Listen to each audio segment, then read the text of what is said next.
You're listening to Stories Behind the Songs with Chris Blair. For more information, you can find us on Instagram and TikTok at SBT Songs, or check us out at chrisblair.com.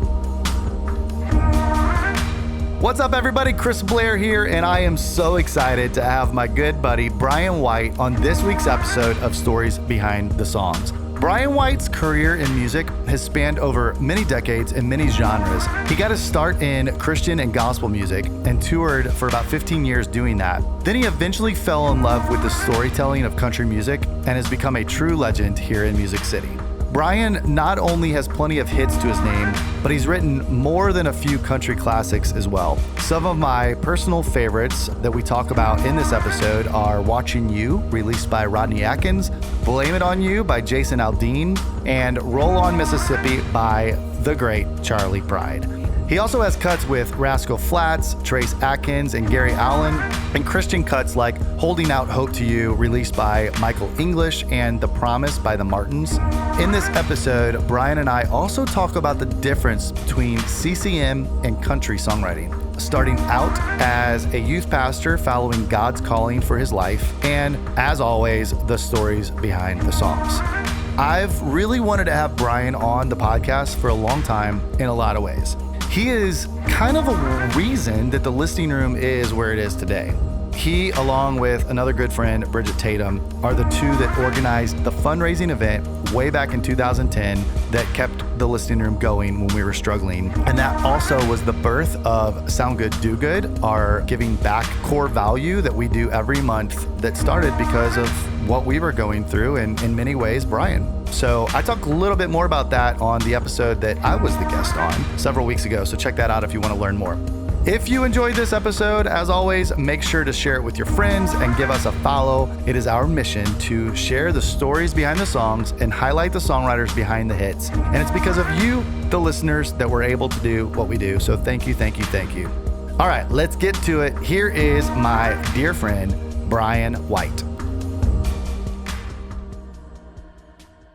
All right, here we are. Another episode of Stories Behind the Songs with my boy, Brian. Come on. How are you, dude? I'm good, man. You're looking good. Thanks, sir. You too, man. Thanks for doing you. this. Time's been good to us. Yes, it has, man. We've known each other for a long, long time. Mm-hmm.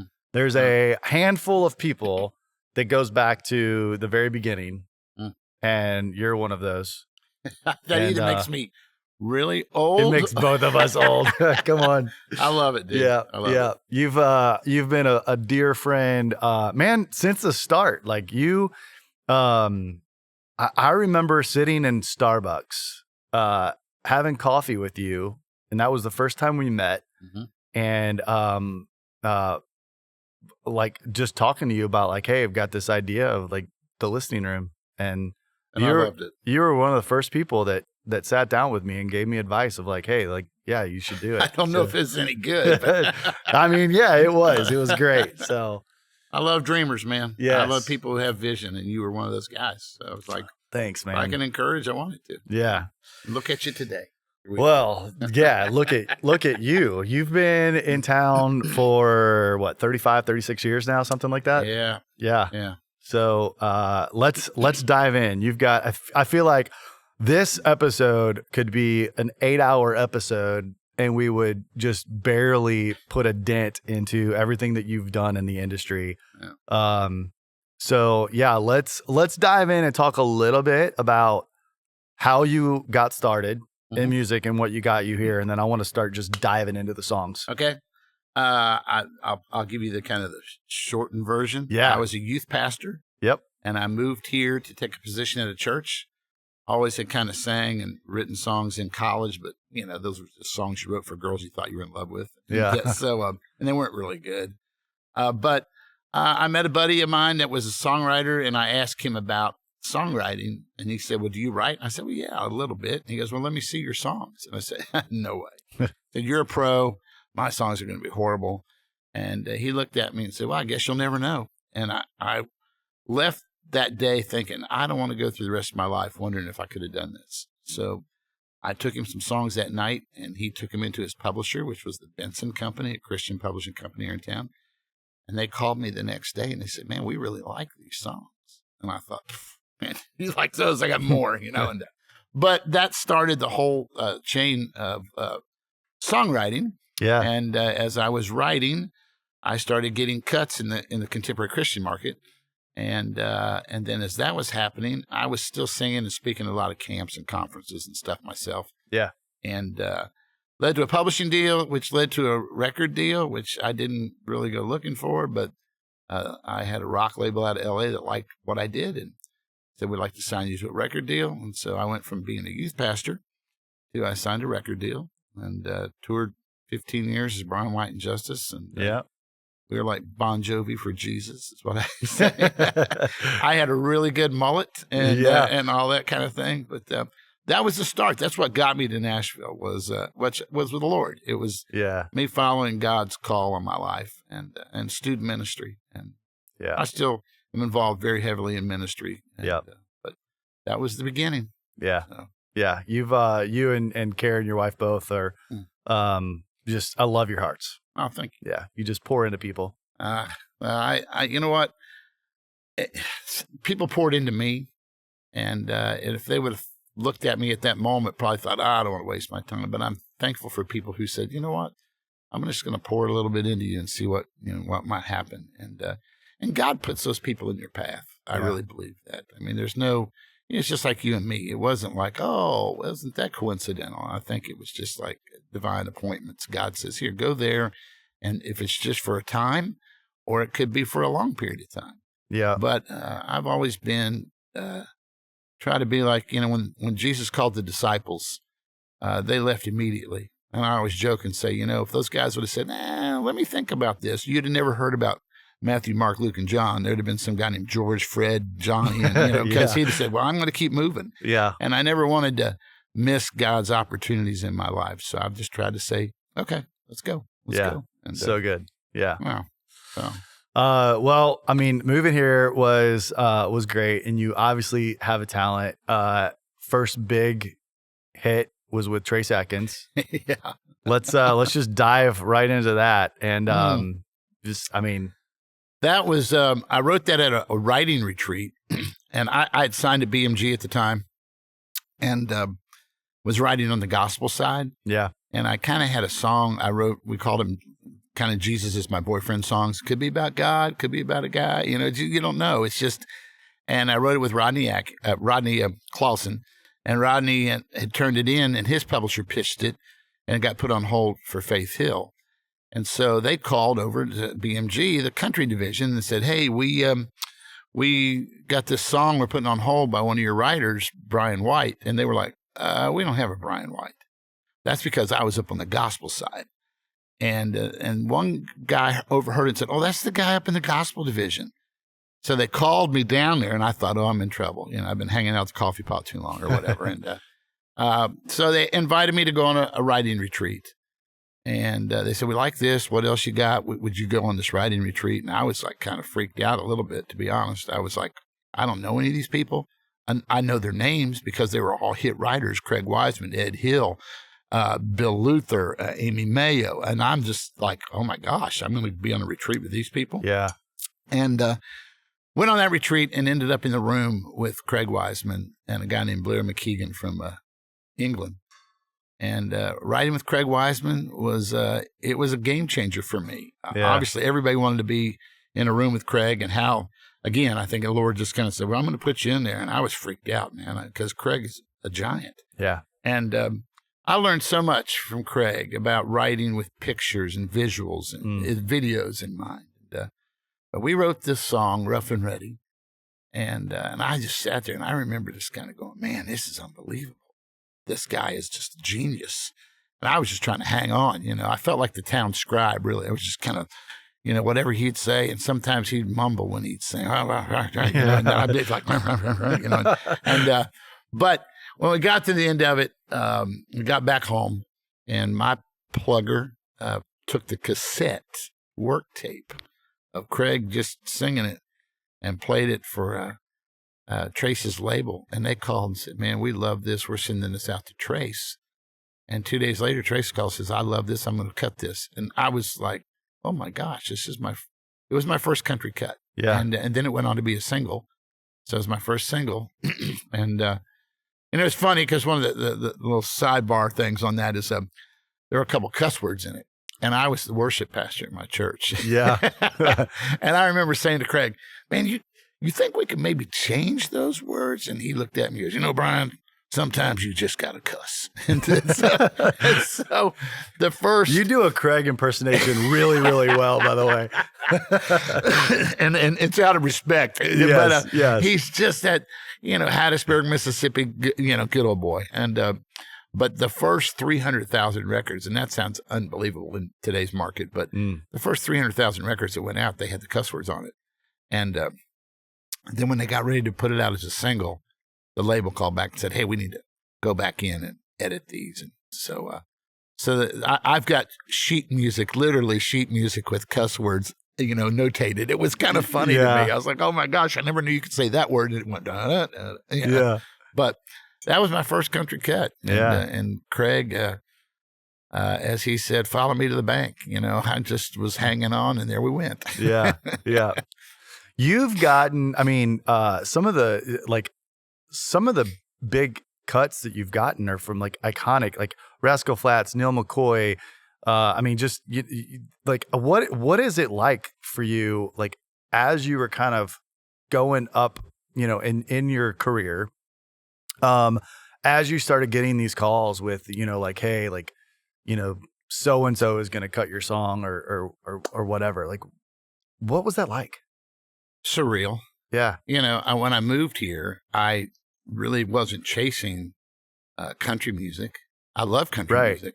I was writing more. Yeah, you've got multiple number ones with Christian music. Yeah, and that was where, and it still was what I do. But the country thing, I love the storytelling behind it. Yeah. And so when you start hearing these artists, Neil McCoy and Flats, and it was Black Hawk. It was, and I was a harmony driven guy. I loved all that stuff. Yeah. And you start hearing these people, and then you go, oh my gosh, they're going to sing one of my songs. And you just kind of pinch yourself. How did that happen? And a lot of that is being in the right room with the right people. I'll never forget, when Black Hawk cut a song I wrote with Rodney Clawson called Brighter. And Henry Paul's voice is just so definitive. And the song starts cold. There's a brand new sun. No music, it's just his voice. And it's just hearing that, you just kind of go, oh my gosh, that's one of your songs, and it just is a surreal moment for me. We were working on a project called This Is My America. And it was a journey through American history, and they were having multiple artists record different things. It was like a 4-CD compilation. Vince Gill was on it, Billy Dean. And so I'd written a song with Bill Shore and David Wills. And they said, and Bill and David knew a guy that they said, we know a guy would be perfect for this. And I'm like, who? And they go, Charley Pride. And I went, what? And they go, yeah, we think we can get Charley to sing on this, and you'll need to produce it. So that was one of those surreal moments. Here's an iconic guy like Charley Pride, and I'm sitting in the studio, and I'm hearing that voice, and I'm getting a chance to produce that voice. And so you know what? Yeah, it's an unbelievable blessing to have those kind of caliber of artists, iconic artists, sing your song. Yeah. But to be truthful, I get just as excited when the new independent person goes, I want to sing what you wrote. That's pretty flattering when someone takes your words and your melody and says, I get 10 slots on a record, and that's one of them. And so I've always been very happy about anybody that wants to sing a Brian White song. Yeah. Yeah. As a writer who's been lucky enough to collaborate with you, we wrote a song with Phil Barton together. That's one of my favorites. It's still like I rarely play anymore, but when I do, I usually always play that. Which is a song that we wrote for my wife's dad that passed away before I ever met. And anyway, it was just looking from this side of that. I get it, because like the people who put your songs out, I'm sure feel the same way. Like you're sitting here saying, you know, you get excited for those new artists that come out that are like, hey, I want to cut a Brian White song. And on the flip side is like being able to sit in a room with you and see the magic that happens. Like, I'm sure they're going, wow, like I get lucky enough to cut a song that somebody like Brian White has written. Yeah, so that's pretty cool. That's very kind. It is I feel like it's a gifting, you know, for me that, you know, I would be horrible at other things in life probably. Like, you know, if I had to put the cones out to tell you which direction to go, I'd probably have you going the wrong direction on the street. That's why God said, no, you just go write songs. We can't trust you with important things. But the cool thing for me is that there are people that come to me and say, man, I'd love a chance to write with you. And I'm just like, wow, yeah, let's do this. You know, I don't feel like, and we're in a very competitive town. Yeah, sure. And publishers a lot of times will say, don't spin your wheels over there. You know, go where there's traction. But everybody was a nobody before they were a somebody. Yeah. And when I say nobody, I don't mean that to sound like, oh, you're a nobody. But I mean, everybody has a start somewhere.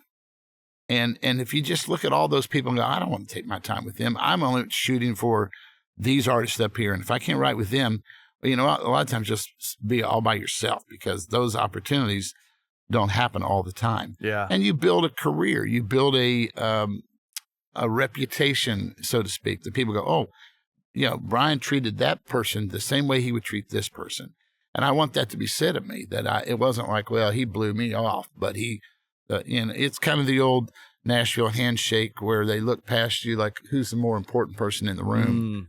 And I, you know, I've had that done to me at times and it doesn't feel good. Yeah. And, so I guess I've just tried to be that person that was like, you know what? I don't care who you are. And we play here. The listening room is such an amazing venue to showcase our songs.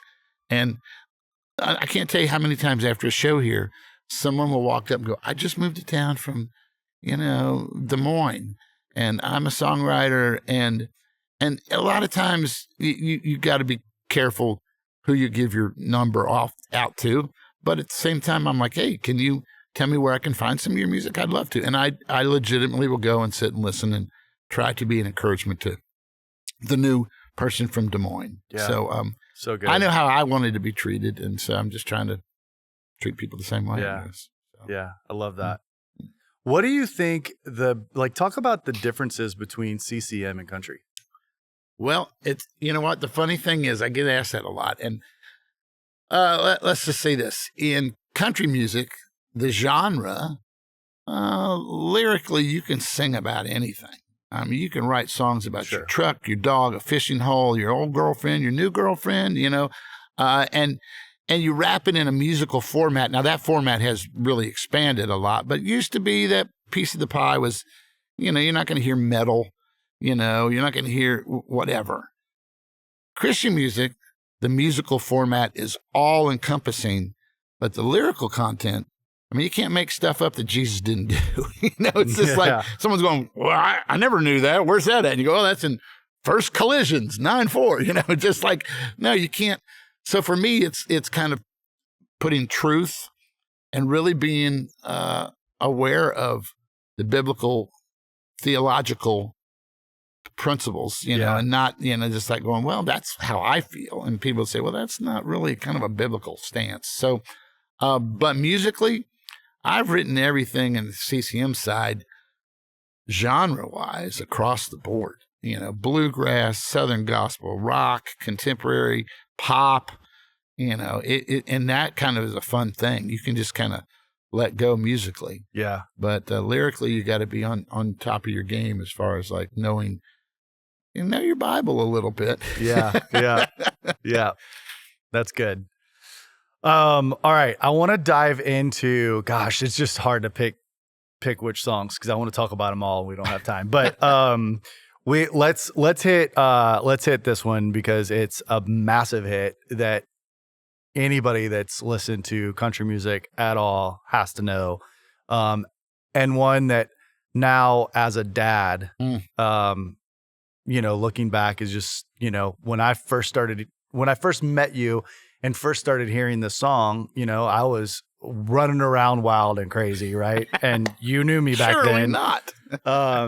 But yeah, like, been watching you. Yeah. Take Me Into the Room, just such a smash hit. Another Rodney song. How did that idea come about? And just take us into the writer's room that day. Well, I was writing with my buddy Steve Dean, and Steve's an amazing songwriter. Yep. And at that time, I didn't know Rodney, but he did. And he said, hey, I've got this date down with this curb artist, Rodney Atkins. And at the time, Rod had, I think, one hit out, and he was working on a new record. And he said, you want to write? I said, sure, man, let's do it. And I forget, we wrote a couple different times. We got in the room. We were just trying to come up with ideas and just something that, and obviously you want to say what the artist wants to say. You don't want to go in and say, well, I think you ought to say this, because he's the one going to stand on the platform and sing it every night. And Rod had this idea that, he was trying to come up with, and he came in, he was late to our write. And when he walked in, he said, guys, I'm sorry, but I got a call from the preschool, and they needed to talk to me about my son because he was called to the office. And we were like laughing. We're like, dude, your kid's 4. What was he doing? And Rodney had a big hit out called If You're Going Through Hell.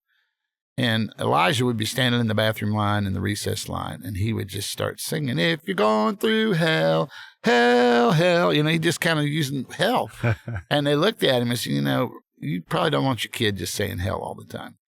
And I remember Rodney just looked at me and Steve goes, man, I just don't get it. Why is he doing that? And we're like, dude, he just wants to be you. He's listening to you. He's watching you. And Rod was like, wow, we should write that idea. And, being smart songwriters, we're like, yes, we should. Yeah, we That's should. what you want to write. That's what we're going to write, And the cool thing was, as we talked about it between the three of us, there are things that we pick up from our dads and our moms and our families, when we're around them. For me, I grew up in a very Christian home, and my mom and dad took me to church, and I would come in from ball practice, and my dad would be sitting on the couch reading his Bible. And at night when I was a kid, my dad would go kneel with me and pray with me beside my bed. And I said, it's not just the bad things our kids pick up, but I mean, there are a lot of things that, I still are in my life today.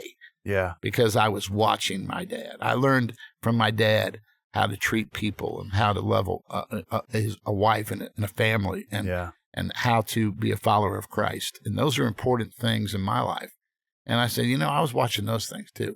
And so we incorporated that. We came back together the next day.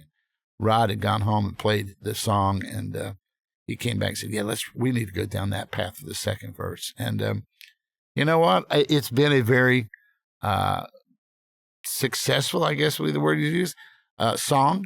And the Lord has blessed it. I've stood on platforms around the country on Father's Day, singing in churches, singing it in bars, singing it wherever. Yeah. And it never fails to not resonate with somebody going, oh my gosh, Matter of fact, I just played a show recently, and that song now is a little bit, it's got some years on it, but it still stands. Yeah. And the kid came up to me and goes, that was my dad and I's song when I was 7. Wow. Going, oh my gosh. But it's just that kind of fun thing that that a song resonates with people. And we were really thrilled that country radio just embraced it the way they did. Yeah. And so, yeah, it was a great day. One of the cool things, we went to Rodney's #1 party for Going Through Hell. And Mike Curb walked over to me and Steve, and he said, man, he goes, and Tim McGraw was on Curb label at the time. And he goes, Going Through Hell is going to be Rodney's Indian Outlaw. And we're like, oh, that's cool. And he goes, Watching You is going to be his Don't Take the Girl. And we were like, from your lips to God's ears, please. Yeah. Wow. But it was cool to hear that from the president of the company. Yeah. And it turned out to be a good hit for us. Yeah. We just celebrated Father's Day, and there's like an acoustic version of that song. Yeah. Is that right? Coming out. Yeah. Yeah. So that's very cool.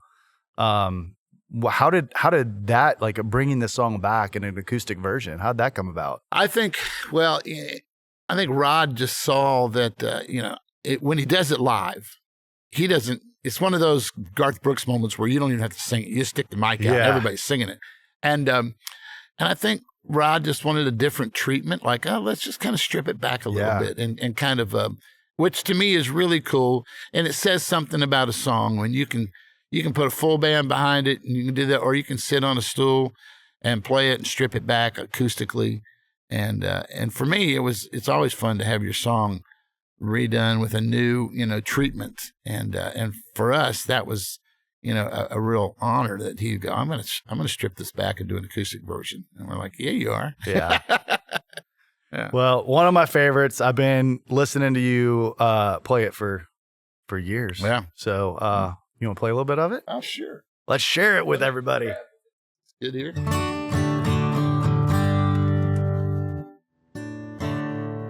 Driving through town, just my boy and me.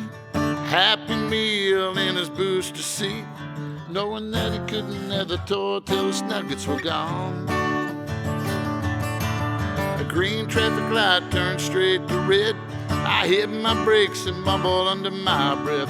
His fries went flying and his orange drink covered his lap. Well, then my 4-year-old said a 4-letter word. Started with this, and I was concerned.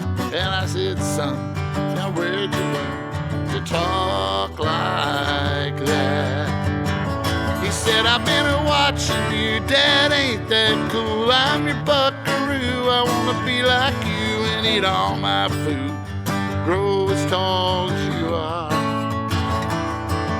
We wear cowboy boots and camo pants, yeah, we're just alike, ain't we, Dad? I wanna do everything you do, so I've been watching you.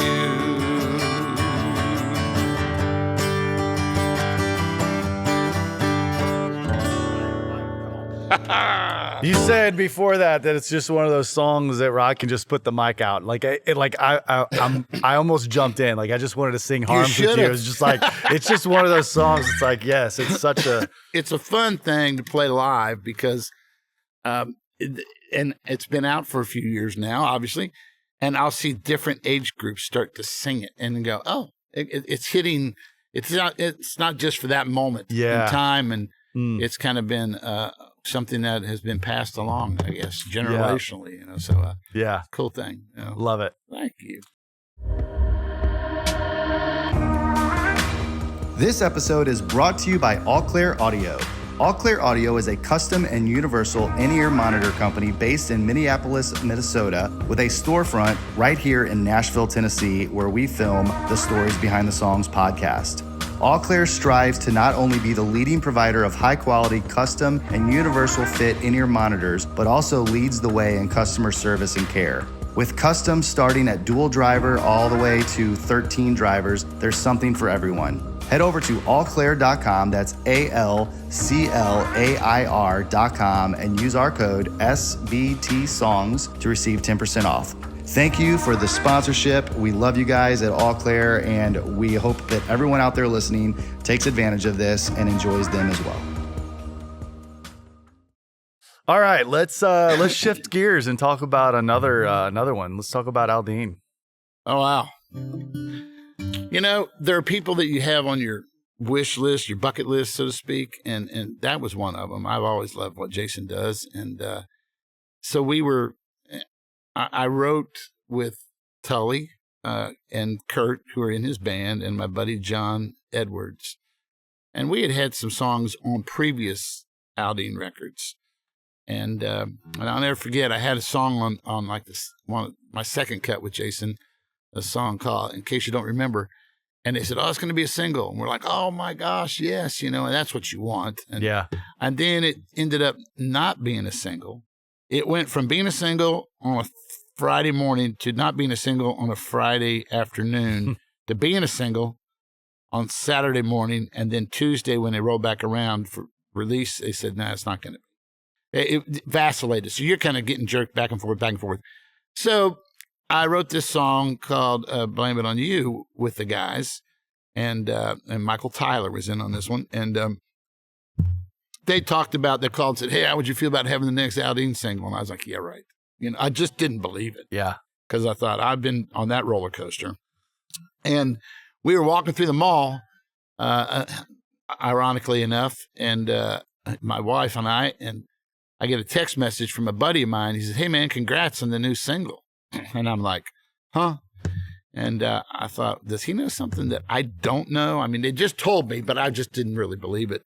And he sent me a screenshot of Jason's Instagram, and it had the picture of the cover on there. And I looked at my wife and I said, "Gosh, I guess we got the single."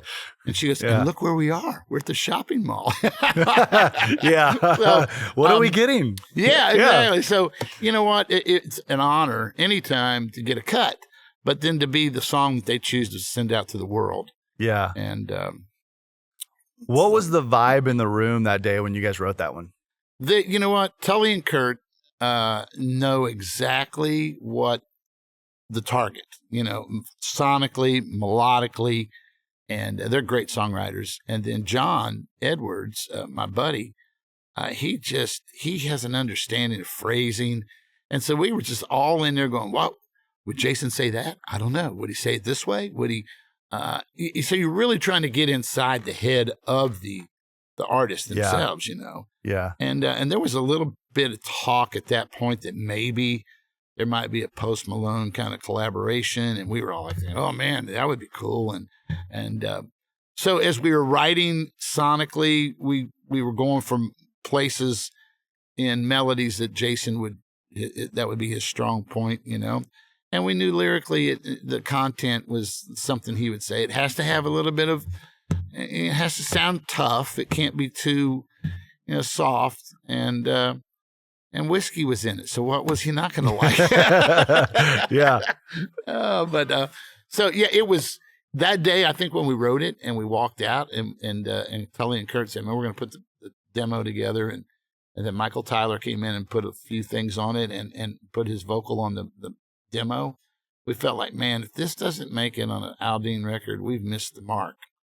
And sure enough, when they played it, they were like, "Yeah, we're cutting this." And Michael Knox and that team. And so then you cross your fingers. You know, you're on the record. Now you're crossing your fingers that it's going to be single. Yeah. And then it was single, and it was a #1. And I'll never forget that they did a big, it was kind of during COVID at that point, after COVID. And they did a show. They were doing some shows out at Bonnaroo Farm. And we were all invited out there. And when it was gone #1, so they were playing it live. So I got to hear him play it live in front of a huge crowd. So unbeknownst to me, later they called and said, "Hey, Jason's putting out a double record, the Macon, Georgia record, and they're including 5 live recordings on that record, and Blame It On You is one of the live recordings." So it was getting cut twice, basically. Yeah. Which was really cool because I was there that night. Yeah. So, you know, it was surreal. It was standing back there and there's something really cool about standing at, 20, 30,000 people, however many were there, and hearing them sing. And you're going, wow, that's kind of fun that, those are the words you made up in a little room back on 16th Avenue. Yeah. And here they are out here. And that guy right over there with his beer raised in the air, he doesn't know me, but he's singing my song. Yeah. Yeah. So it's pretty cool. Yeah. When you guys wrote that, did you when you walk out of a room, how am I trying to say this? Like the magic that you, like when you walk out and you're like, that's something special, we've both been writing songs for a long time. There's a lot of songs that you walk out and you're like, okay, well, check off that idea. That's done. Yeah. But it's like, there are days that was an okay song, blah, blah, blah. But those songs where you're just like, man, there's something about that. Yeah. Did it feel like that? Yeah, it did a little bit. I think we all knew that melodically and lyrically, it was a really good marriage, and it felt like something Jason would sing. Yeah. You could hear Aldean singing it in your mind, and you just felt like, man, I think we got on this one, boys. Yeah. And, there are other days you write and you walk out and you go, well, that was a good day of writing. And that might end up on somebody's record, but maybe we got to get back together and tweak that if we really are going after that artist, or we didn't write that idea as great as I thought we would. But I loved some of the imagery that we used in Blame It On You, going down like a sunset, burning out like a cigarette. You know, it's just like we're explaining how this relationship was just fell apart. Yeah. And I could blame it on the whiskey. I could blame it on everything else, but I can't blame it on you. And it's kind of that, there's honesty there, like saying, yeah, maybe it was me. Yeah. You know, the old, wasn't me, it was you. Well, no, I think it was me. Yeah. On you. So, yeah. But, yeah. You want to play a little bit of that one? Oh, sure, man. Let me see. Going down like a sunset, burning out like a cigarette, blowing through the cash, through the past, drinking down your memory till there's nothing left. Yeah, I could go on and on. Why you gone? I could blame it on a whiskey. Wouldn't blame you if you didn't even miss me. Gave you a million reasons, girl, not to be with me. Should've never let you go, should've never watched you go. I could blame it on a good high.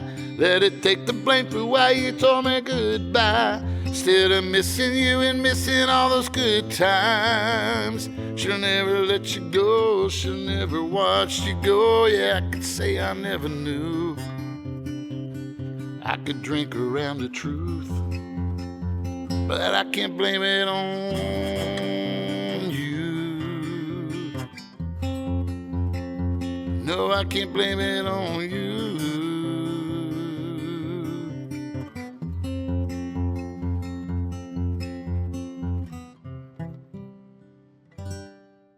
So good, man. I love all of the pictures. Goes back to what you were saying with being in the room with Craig. Like, just lyrically brilliant. I mean, just thank you. Yeah. Every day that I write, I always say I took Craig's suggestions to me about writing with pictures, and I kind of morphed it into my own little thought process. And I said, when I was in school, I didn't learn a lot about the Alamo by reading about it, but when I went and saw the Alamo, I learned a lot because it was visual. And I said, so don't take me on a fact-finding mission. Take me on a field trip. It's just like, don't tell me what happened. I want to see what happened. Yeah. And that all goes back to Craig just talking about writing with a video in mind. When we wrote Rough and Ready, which kind of flash back just for a second, it was funny because when they shot the video guy said, man, he goes, you made my job hard and you made it easy. He goes, I knew exactly what that truck needed to look like. He goes, now I had to go find it. Yeah. So it was just cool. It's that kind of a thing. Now you can close your eyes and you could see it. Yeah. So, yeah. So good. Thanks. Let's go back to, I want to touch on just songs that you've written for like icons and just talk a little bit about Charley Pride. Dude. We wrote a song called Roll on Mississippi for this project. This Is My America. And, I was kind of thinking, we were running people, like I said, through our minds, like who could sing this? And David Wills and Bill Shore, two huge songwriters in our industry, written for Garth and a bunch of them. And they were the ones that said they had a relationship with Charley. And they said, we think we could get Charley to sing on this. So we didn't write that with Charley in mind. Yeah. We wrote it because it was historically going to be a part of this multi-level artist album. And then I was like, oh my gosh, yeah, Charley Pride. That was pipe dream stuff. I was like, they're saying that, but will that ever happen? And, and when they called and said, hey, Charley's agreed to do it. He's coming to the studio, be there on this time, this day, this time. I got there early. I wasn't going to be late. Not a day you want to walk in the room late. Yeah. And you know what? It was cool. Was like, I thought a guy of that stature probably going to come in. He probably has so many demands on his time, and he's going to come in and sing his vocal and then get out of there. And Charley came in, could not have been more gracious. Did the vocal. You sure you like it? Is that good? I'm like, really? Yeah. Are we there? And and then when we were done, he sat in the control room with us, and he had played baseball part of his career. That was what, and I played. That was my aspiration, was to be a pro baseball player. I played in college, and so I had that. And we started talking baseball, and then, dude, we sat there for a couple of hours. I'm thinking, Charlie, surely he's got to be somewhere. He doesn't have time to hang out with me, and but there he was with us. He hung out there in the studio and just talked, and we had a great time. I got a picture. Obviously, I had really bad hair that day. But but you know what? It's one of those pictures that I cherish because, of course, him being gone now. But I mean, it's just a matter of going, that was an icon, is an icon in country music. And I tell people that, like, I had one with Earl Scruggs, and that's like one of those guys too. And you go, I didn't care if he sold 4 copies. He cut my song. And it was just one of those moments for me, just looking back at it going, wow, I sat in a room with Charley Pride. Yeah. So cool, man. Yeah. Really cool. You've done so many cool things, man. I love it. I feel blessed to get to do it. Yeah. And, we've been, I want to throw this in, one of the cool things, I was a big fan of still a big fan of the Little River Band. Yeah. And so they cut a new record, and we wrote, my buddy Phil Barton and I and Bruce Wallace wrote 4 songs in the new Little River Band. I didn't know that. Yeah. Come on. It comes out this month. Wow. And so the cool thing was that, again, that's one of those I'm pinching myself going, huh? What? Yeah. And so those are those iconic moments that you don't want to rush through. Sure. You want to kind of really soak it in and go, man, and ask questions. My wife told me, I was visiting my mom recently, and my wife said, my mom's 94. She goes, ask all the questions, because there'll be a time you won't be able to ask any more questions. And I did. I found out some things. I've known my mom all my life, but I found out some things that I never knew last trip.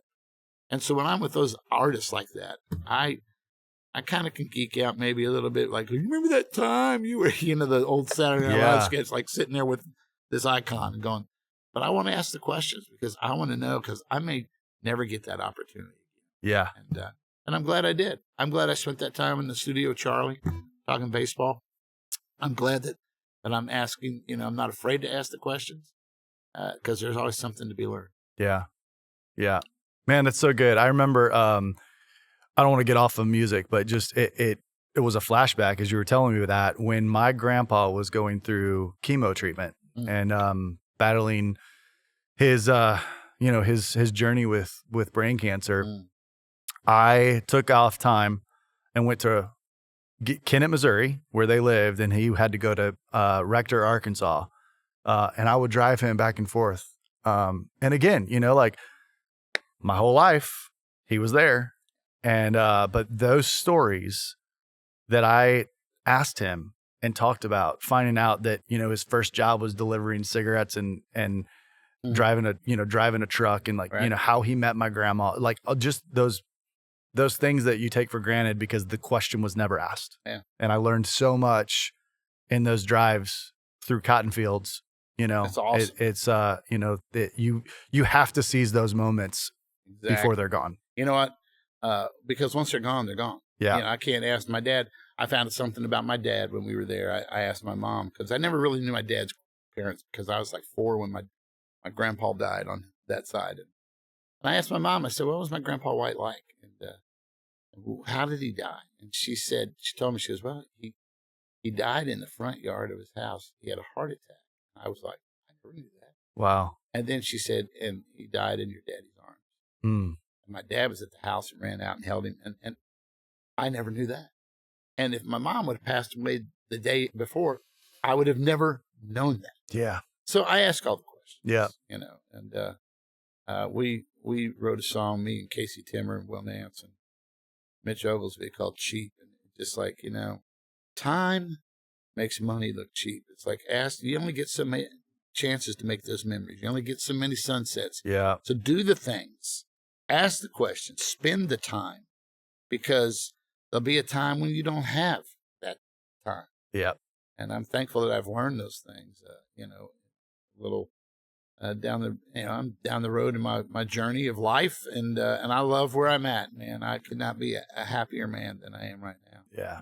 So, You can good see stuff. it all over you. It's how you've been since I met you, man. It's one of the things I love about you. Do you, just everything that you've been able to do you have like a song that's the most memorable? I can't talk to you. Wow. You could point at plaques on the wall, #1 songs and awards and stuff. Obviously, Watching You is one of those that I will always, I won a Dove Award for a song called Holding Out Hope to You for Michael English back in the day. And my mom and dad got to be at the Dove Awards that night. Oh, wow. When I walked up. And so that was very memorable for me because that was my first major award of sorts. I had #1s, but that was like kind of being recognized, and my family was there, and that was just a cool. But I think the songs that wrote a song called "The Promise" with a buddy of mine, Don Portress, and the Martins recorded it and won some awards. But I never set out to write the funeral song of the century, but it ends up being a song that I get more people say, we played that at my mom's funeral or my dad's funeral. And that song will always be one of the highlights and spots in my life that I go, okay, God, you gave that one to us in a moment where, because of our faith, I said to Don, the first time we ever wrote, I said, man, I love the promises of the Bible. I'll never leave you nor forsake you. Yeah, man, lo, I am with you always, even to the end of the age. Yes, I said, here's one I don't like. He looked at me. I said, the world hated me, they'll hate you too. And I said, we're waiting for Christianity to become the popular thing and for the world to wrap its arms around us. It ain't going to happen. I said, God told us that. He never said we wouldn't walk through the fire, but he said he'd be there on the other side. He never said that we wouldn't cry, but he's going to dry those tears. So that song became this, anthemic kind of thing for me. And so when my dad passed, we were driving up to Cincinnati, and I told Karen, I said, I can't sing at my dad's funeral. I just can't do it. And we walked in, my mom goes, well, now, honey, I want you to sing The Promise. And I was like, oh, Brian. But you don't tell your mom no. Yeah. So, but, it's probably that song. I mean, it would, besides awards and all that kind of thing, it's just knowing that song brought comfort and healing to a lot of people. Don had it played at his dad's funeral. So it's become this song that people will, kind of like Watching You, people walk up and go, oh, that song got me through losing one of my children or whatever. It's the promise that God says, someday we'll all be together. Yeah. So that's, if I have a hope that I can offer the world through my music and it brings peace and comfort, then I'm doing what God called me to do. And there's no better feeling than that. It would be that. Man, I love you. I said earlier, man, like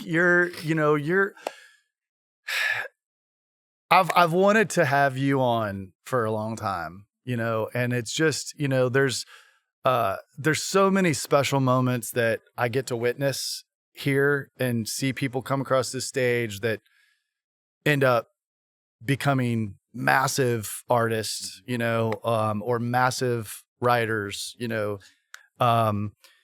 and the help that you have provided, just the friendship has just been amazing. I was there the day that you proposed to Karen. I wrote a song for you guys. Yeah, you did. Going out on the beach. Oh, I forgot the blanket. I forgot this. I forgot this. Oh, but I didn't forget the ring. There you go. And just all like we talked about earlier, you did not know who I was. And I was a banker that moved to town to try to make it in the music industry and had this wild idea to start something called the Listening Room. And you took time already as a hit writer to sit down and have coffee with me. And the biggest thing that I've talked about in so many interviews, I've probably talked about it on several of these episodes on this podcast, but the times that the listening room was about to fail. Going back to 2010, and you came to me and asked me for a date that you wanted to do a benefit, and then revealed to me that the benefit was for me, was for this place. And I was literally about to lose it all. And then the flood happens. And then we get Hands on Nashville involved to give a very small piece of it back. Right. And I will never, ever, ever forget standing on that stage in Cummins Station, singing that song that I wrote, Why Don't You Fall, about letting God carry you through the hard times. And I stopped and I looked right at your eyes because I didn't want to let you and Bridget Tatum down, because the two of you put this beautiful event together. And I said, I'm sorry, I can't take any of this. And we gave it all to Hands on Nashville. And that moment was what started Sound Good, Do Good. And every month we've teamed up with a nonprofit and given back. Do you have any idea how much we've raised since then? Don't. No. I don't either. So, yeah, but it's a lot. Yeah. And we've been able to do that. And that was the moment that people just started showing up at the listening room. And it was, I don't know what would have happened. You know, like, I don't know. Like, it was just all of those things aligned, and like God putting people in your lives. And like, I mean, Brian, it was like that moment that you and Bridget put that event together for me. You know, that is probably a huge reason why we're sitting on this stage today and the listening room is what it is. You know, I've always believed you circle the wagons. You stand behind your friends. Besides the obvious fact that as a songwriter, we need venues like this to have a chance to share what we do. But you were a brother, and you were somebody that I would want the same thing if I was going through something, going, you know what can I do? I write a lot with veterans, and I tell them, say, you go stand in harm's way. All I can do is play G, C, and D on a guitar, and not very good when you got a jacked up finger. But and they're all like, but that's what you can do. And so I'm like, I've always been, well, whatever I can do, may not be much, but I want to do it. And so that was one of those times where, like, man, I believed in your heart. I knew what you were up against. I knew what your dream was. And I was like, well, what can we do? Well, we put on a benefit. We'll raise some money. You know, it may not pay all the bills, but it may make a dent. It may start to, you know, if everybody does something, then great things happen. Yeah. And I think sometimes we can get overwhelmed by looking at whatever the circumstances. Go, well, I can't do that. Well, you can do this. And if that next person does this and this, then before you know it, look what you've done. So it was, for me, it was an easy thing. It's like, you know, and I didn't know, you might go, oh, no, I don't want to do that. But we were just wanting to put something together, and believed in you. I loved your heart. I loved your vision. And you're right. Look where we're sitting today, man. I mean, this is the listening room is the premier venue for listening to songwriters in Nashville. Did you ever think that would be said? No, no, not at all. It's that those are the pinch me moment for me, you know, like just, I never would have dreamed that this would happen. You know what? I wrote a song. There's a group called Consumed by Fire. They're a contemporary Christian group. Their new singles going to come out. It's called What If? But it's like, I want to sing this because this is What if the door swings open to all you're hoping and praying for? What if the season of waiting is leading to something more? What if jumping leads to flying? What if fear didn't stop you from trying? What if God's just waiting for you to see how big he is? What if that's how I try to live my life? What if? And you were like, well, what if this works? What if? And for us, what if we do a benefit and look what happens? I love, what if the season of changing, the season of waiting is changing and leading right outside the door? It's like, man, what's going to happen here? I don't know, but maybe the next thing is going to be the big thing. Yeah. And I feel like that's what has happened here. And you just were big enough to go, well, what if we start the listening? What if we, I mean, I remember those early days, you know, and I remember playing in the corner up there in Franklin. And Yeah. And me and Bryce Long, one night we played, I'll never forget. And there were some guys sitting in the front row who did not understand what a listening room was. Yeah. And I know where you're going. and then Bryce was like, hey, brother, if you guys want to talk, why don't you take it on outside? Yeah. And I was sitting there going, whoa, because they were like from me to you. Yeah. You know? They weren't like sitting in the back somewhere, but they were just there to have a good time. They didn't understand what a listening room was. But at that point, you established like, hey, this is about the songwriters and the opportunity. And it was a what if moment for you. Well, what if I do this? Yeah. What if I'm crazy enough to believe it'll work? And it did. God bless. Yep. He sure has. Yeah. Yeah.